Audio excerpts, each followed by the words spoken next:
Porque Bitcoin é uma das tecnologias mais revolucionárias já inventadas, um guia para a liberdade. Os banqueiros odeiam Bitcoin. Por exemplo, Christine Lagarde, presidente do Banco Central Europeu até a data da publicação deste vídeo e ex-chefe do Fundo Monetário Internacional, que foi condenada por negligência na França em 2018, após permitir que um empresário recebesse 400 milhões de euros em fundos públicos, pediu que o Bitcoin seja regulamentado globalmente. Os bancos centrais odeiam Bitcoin não porque seja uma farsa, uma bolha ou algo usado apenas por terroristas, criminosos ou malucos. A verdadeira razão pela qual eles odeiam o Bitcoin é porque essa é uma forma genial de dinheiro que existe fora do sistema de controle financeiro centralizado. Apenas por esta razão fundamental, o Bitcoin é uma das tecnologias mais revolucionárias da história da civilização humana. Bitcoin promove a liberdade e a soberania individual, permitindo que as pessoas controlem seu dinheiro enquanto reduz a necessidade de terceiros. É uma das poucas vezes na história em que foi criado um sistema de dinheiro que não é emitido e controlado por um governo ou banco central. Além disso, é provavelmente o único sistema de dinheiro viável já criado que é descentralizado e não controlado de forma privada, visto que algumas instituições privadas emitiram notas bancárias no passado. O Bitcoin não é propriedade de nenhuma corporação ou banco central corrupto e não tem um presidente estúpido ou rei megalomaníaco. Não há CEO de Bitcoin, nem endereço de empresa, nem telefone de suporte, nem escritório, nenhuma autoridade centralizada que pode alterar arbitrariamente as regras do jogo. Essencialmente, o Bitcoin pertence e é controlado por aqueles que o compram e usam, regido apenas por seu protocolo. Confisque Bitcoin se puder. Uma história interessante vinda da Alemanha no início de fevereiro de 2021 mostra como é difícil para os governos controlar e confiscar Bitcoin. As autoridades alemãs tentaram confiscar o Bitcoin de um golpista condenado que supostamente possuía cerca de 1.700 Bitcoins no valor de dezenas de milhões de dólares. Ele, no entanto, recusou-se a fornecer às autoridades a senha de sua carteira, deixando as autoridades alemãs impotentes e constrangidas. Não estou endossando atividade criminosa ou fraude de forma alguma. É óbvio que há muitas pessoas executando golpes com Bitcoin e isso é ruim. No entanto, qualquer nova corrida do ouro produz fraudadores e o Bitcoin é extremamente novo, com pouco mais de uma década. O que o caso alemão mostra é que é extremamente difícil para qualquer governo controlar o Bitcoin. Considerando que muitos governos ao redor do mundo impuseram restrições em 2020 e 2021 ao estilo fascista em nome da luta contra a Covid-19, o valor de ter ferramentas descentralizadas fora do controle do governo nunca foi tão claro. O argumento aqui não é de que o Bitcoin seja perfeito. São as ideias e o design por trás dele que são empolgantes e revolucionários. O Bitcoin deixou o gênio sair da garrafa e não pode ser simplesmente empurrado de volta. Tecnologias descentralizadas que promovem a liberdade e a soberania financeira estão transformando a maneira como interagimos uns com os outros e com as instituições. As pessoas que projetaram o Bitcoin eram claramente polímatas, já que o Bitcoin entrelaça várias disciplinas em uma obra de arte monetária que parece renascentista, da política à ciência da computação, da economia à psicologia de massa, da filosofia à matemática. O Bitcoin é um gênio em muitos níveis, uma obra-prima no espírito de Michelangelo. O que é Bitcoin? Bem, como Satoshi Nakamoto explicou ao dar nome ao artigo acadêmico que apresentou o Bitcoin em 2008, Bitcoin é um sistema de dinheiro eletrônico ponto a ponto. O fato de Satoshi usar a palavra dinheiro é importante.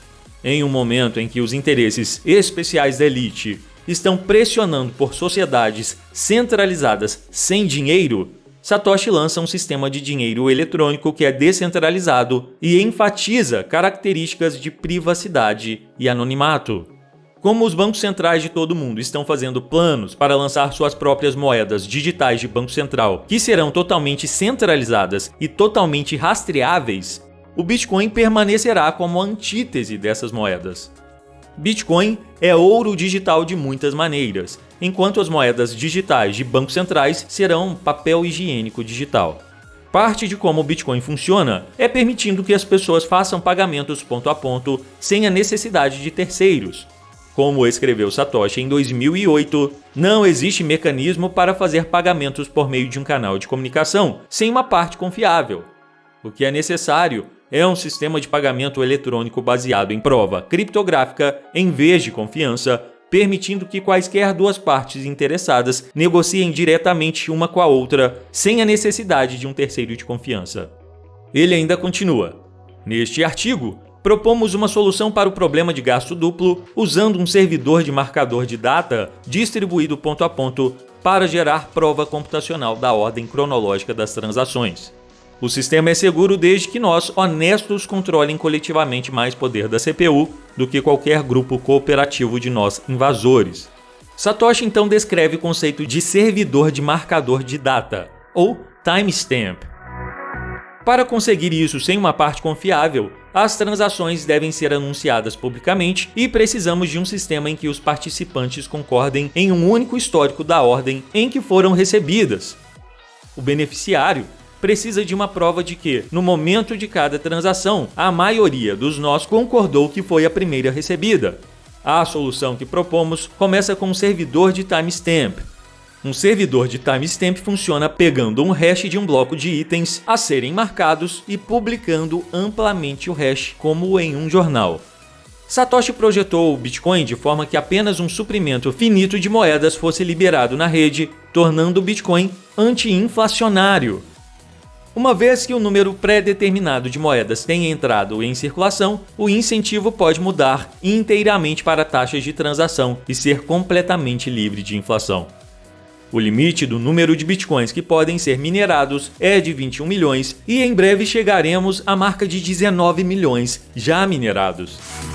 A cada 4 anos, no entanto, o número de bitcoins liberados na rede é reduzido pela metade, com o último bitcoin provavelmente sendo extraído por volta de 2140.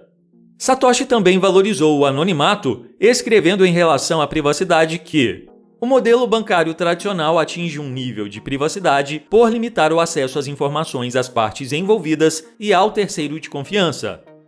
A necessidade de anunciar todas as transações publicamente impede esse método, mas a privacidade ainda pode ser mantida interrompendo o fluxo de informações em outro lugar, mantendo as chaves públicas anônimas.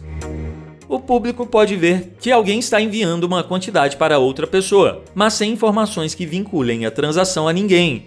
Isso é semelhante ao nível de informação divulgado pelas bolsas de valores, onde o tempo e o tamanho das negociações individuais são tornados públicos, mas sem dizer quem eram as partes. Sobre isso, no entanto, Satoshi admite que algumas relações são inevitáveis. Como um firewall adicional, um novo par de chaves deve ser usado para cada transação para evitar que sejam vinculadas a um proprietário comum. Algumas outras relações ainda são inevitáveis com transações no mesmo endereço, o que necessariamente revelaria os saldos de propriedade do mesmo proprietário. O risco é que se o proprietário de uma chave for revelado, este vínculo pode revelar outras transações que pertenceram ao mesmo proprietário. Por fim, Satoshi concluiu resumindo os principais recursos do Bitcoin. Propomos um sistema para transações eletrônicas sem depender de confiança. Começamos com a estrutura usual de moedas feitas de assinaturas digitais, que fornece um forte controle de propriedade, mas é incompleta sem uma forma de evitar gastos duplos. Para resolver isso, propusemos uma rede ponto a ponto, usando prova de trabalho para registrar um histórico público de transações que rapidamente se torna computacionalmente impraticável para um invasor alterar se nós honestos controlarem a maioria do poder da CPU. A rede é robusta em sua simplicidade não estruturada. Os nós funcionam todos de uma vez, com pouca coordenação. Eles não precisam ser identificados, uma vez que as mensagens não são roteadas para nenhum local específico e só precisam ser entregues com base no melhor esforço. Os nós podem sair e se juntar à rede à vontade, aceitando a cadeia de prova de trabalho como prova do que aconteceu enquanto eles estavam fora. Eles votam com o poder da sua CPU, expressando sua aceitação de blocos válidos, trabalhando para propagá-los e rejeitando blocos inválidos, recusando-se a trabalhar neles. quaisquer regras e incentivos necessários podem ser aplicados com este mecanismo de consenso. Quem é Satoshi? A esta altura você deve estar se perguntando quem é Satoshi. A verdade é que não sabemos e é melhor que Satoshi nunca leve o crédito por sua criação. Se a verdadeira identidade dele fosse revelada, ele se tornaria um alvo de ataque. No entanto, temos algumas pistas sobre quem estava por trás dessa criação. O Bitcoin realmente cresceu a partir do movimento Cypherpunk, que era um amplo grupo de cientistas da computação. O movimento iniciou na década de 1980 e valorizava a privacidade e a criptografia. Uma inspiração notável para o Bitcoin foi o BitGold, uma proposta feita 3 anos antes do Bitcoin por Nick Szabo, um acadêmico jurídico e cientista da computação. Curiosamente, o Bitcoin compartilha muitas das mesmas características do BitGold. O BitGold de Szabo foi proposto como uma forma digital de dinheiro descentralizado que reduz a necessidade de confiança, sendo anti-inflacionário, ainda incluía uma função para mineradores e usava uma prova de sistema de trabalho que deveria ter um timestamp seguro. O Bitcoin, entretanto, foi provavelmente a criação de mais de uma pessoa. Afinal, no artigo acadêmico de Satoshi de 2008, a palavra nós é frequentemente usada. Embora as pessoas por trás do Bitcoin provavelmente nunca sejam conhecidas, o que está claro é que as tecnologias descentralizadas nas mãos das pessoas mantêm os fascistas centralizadores acordados à noite. Se você gostou desse vídeo, não se esqueça de deixar o seu like, se inscrever e ativar as notificações. Por hoje é só e te vejo no próximo vídeo da Academia Criptomaníacos.